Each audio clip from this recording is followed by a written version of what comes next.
मित्रों नमस्कार। सुधीर पांडे पूर्वांचल के यूट्यूब चैनल पर स्वागत है, अभिवादन है, अभिनंदन है।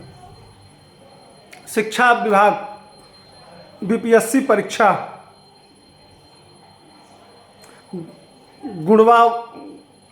गुणवत्ता युक्त शिक्षा, गुणवत्ता युक्त शिक्षक सब पानी में फिर गया। ढोल बजाया गया था, बहुत बड़ा बड़ा ढोल बजाया गया था, बड़ी बड़ी कसीदे पढ़े गए थे, बड़ी बड़ी कहानी कही गई थी। उत्तर प्रदेश से लोग आए हैं, ये कह रहे हैं, मार प्रचार किया गया। क्या मिला? खोदा पहाड़ निकली चुईया। आइए इसी पे एक्सपोज करते हैं तेजस्वी, नीतीश और ये बीपीएससी को।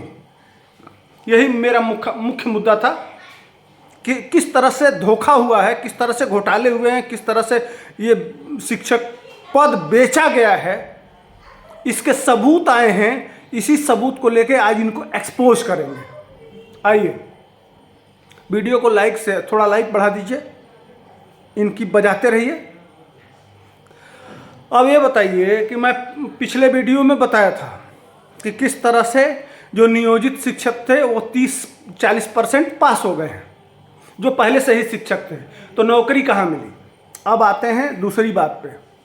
अब एक बात बताइए कि अगर पैसा लेके बहाली नहीं हुआ है तो ऐसे लोग जो अपना जो मान लीजिए कि हमारा आधार नंबर होता है, हर आधार पे जो अपना आधार नंबर नहीं लिख पा रहे हैं, काउंसलिंग का जो फॉर्म भरा गया है उसमें जो अपना अंग्रेजी में नाम नहीं लिख पा रहा है, जो अपना व्हाट्सएप नंबर आधार नंबर, जो आधार होता है नाम के नीचे, वह आधार नंबर नहीं भर पा रहा है, वह बिहार के बच्चों को कितना शिक्षित कर पाएगा?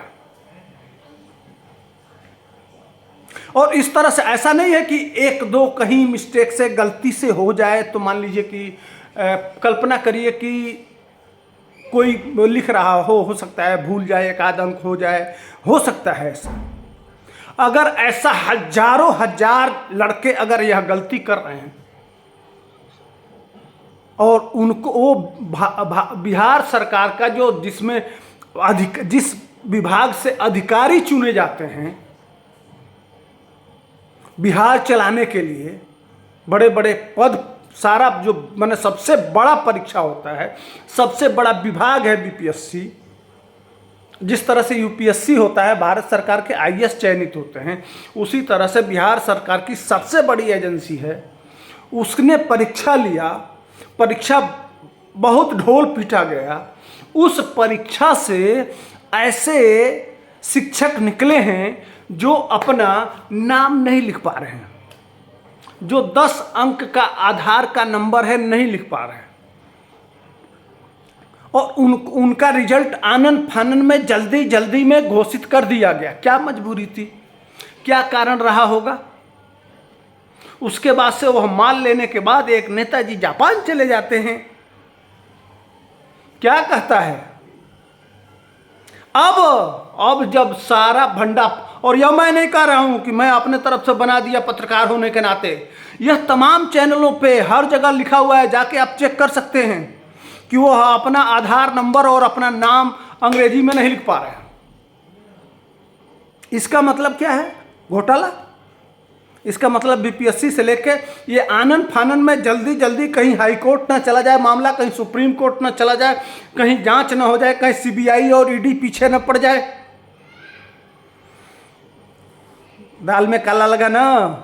अब सोच सकते हैं, एक आम बहुत छोटे से लड़के को, प्राइमरी के लड़के को भी कह दिया जाए, वह नाम तो लिखता है ना अपने कॉपी पे, 10 अंक तो लिख सकता है ना, जो आधार का नंबर है उतना तो लिख सकता है। लेकिन बीपीएससी कैसे पास कर गए? सवाल तो बनता है ना। अरे 1800 से ऊपर लड़के हैं इस तरह के, तो कैसा परीक्षा और कैसा गुणवत्ता और कैसी क्वालिटी? इसका मतलब यही ना कि भैया तुमको पढ़ना नहीं है, हम इसी तरह का शिक्षा देंगे।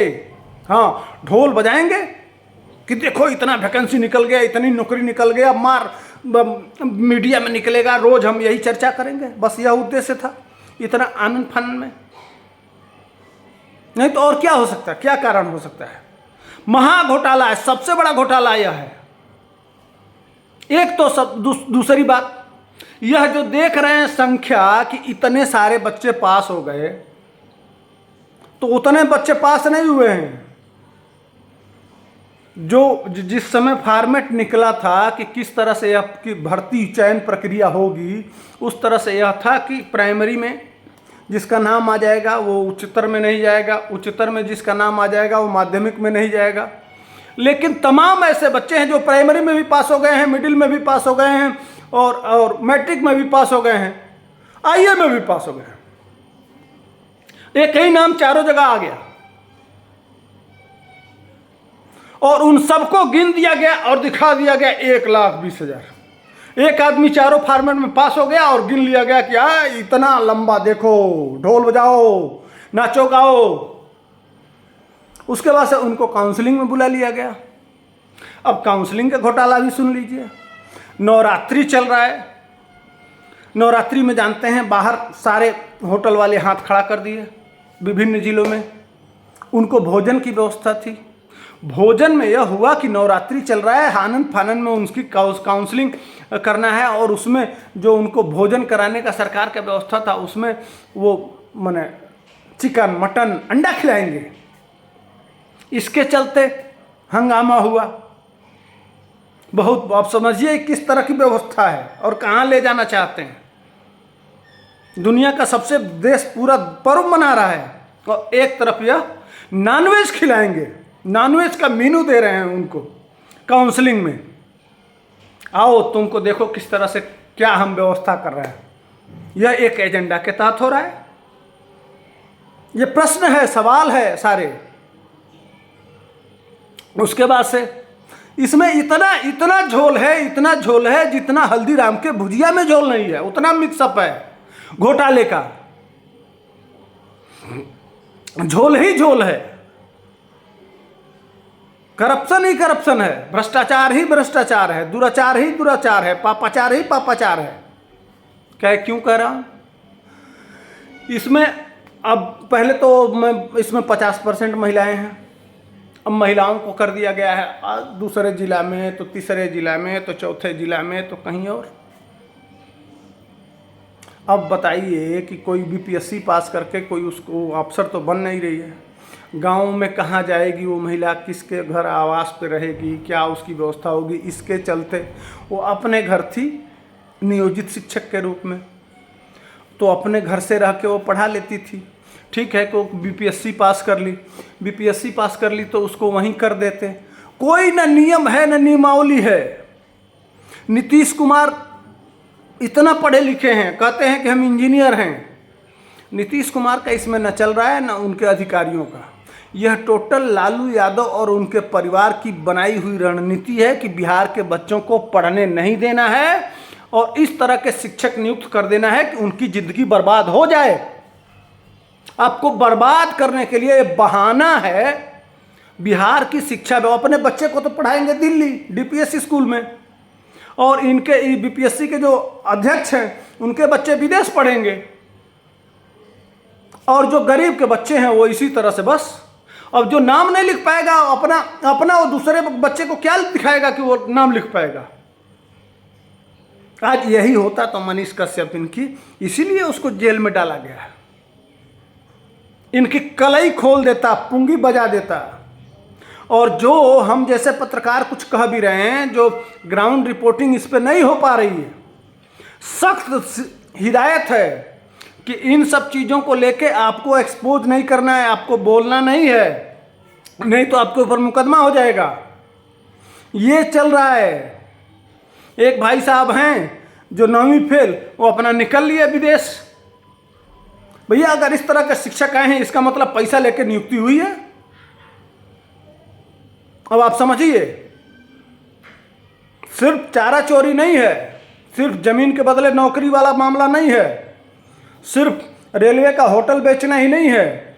जो भी वैकेंसी आएगा, अभी आप जानते हैं बिहार पुलिस की भर्ती हुई थी, उसमें पेपर लीक हो गया था, 40 लाख में पेपर लीक किया गया था, एक एक पेपर। अब और हम ये नहीं कह रहे हैं, बीपीएससी के अधिकारी ही हर जिले को लेटर लिखे हैं कि इस तरह का प्रॉब्लम आ रहा है कि कोई अपना आधार नंबर नहीं लिख पा रहा है, कोई अपना नाम नहीं लिख पा रहा है। क्या सही बात है? यह चिट्ठी जारी हुआ है कि एक बार चेक करना है कि क्या जो व्यक्ति परीक्षा दिया था वही बीपीएससी के परीक्षा में बैठा था कि कोई दूसरा तो नहीं बैठ गया था। अब अंदाजा लगाइए। तय आपको करना है, लेकिन आप लोग तो ना वीडियो लाइक करेंगे और ना फॉरवर्ड करेंगे। इसको जितना ज़्यादा हो सके इन घोटालों को, इनको एक्सपोज करेंगे, जनता समझेगी, तभी इनके कान पे जू रेंगेगा। नहीं तो ये अपना समीकरण जाति जनगणना से बिठा लिए हैं कि 33% हमारा है, 16 या IMY रहेगा, उसमें कुछ दूसरी जाति का वो टिकट उकट दे देंगे और जीत जाएंगे, और फिर अपना वही चारा घोटाला से लेके और ये शिक्षा घोटाला करते रहेंगे। बिहार बर्बाद रहेगा तभी तो लड़ता रहेगा। बाकी प्रदेश कहाँ से कहाँ चले जाएंगे और आप वहीं रहेंगे। तो अपने बच्चों का भविष्य देखते हुए इस वीडियो को ज़्यादा से ज़्यादा व्हाट्सएप ग्रुपों में भेजेंगे। कम से कम आज विजयदशमी है, आप सभी लोगों को दशहरा की ढेर सारी शुभकामनाएं, और माँ भगवती आप लोगों के जीवन को मंगलकारी करें। इसी के साथ जय हिंद, वंदे मातरम।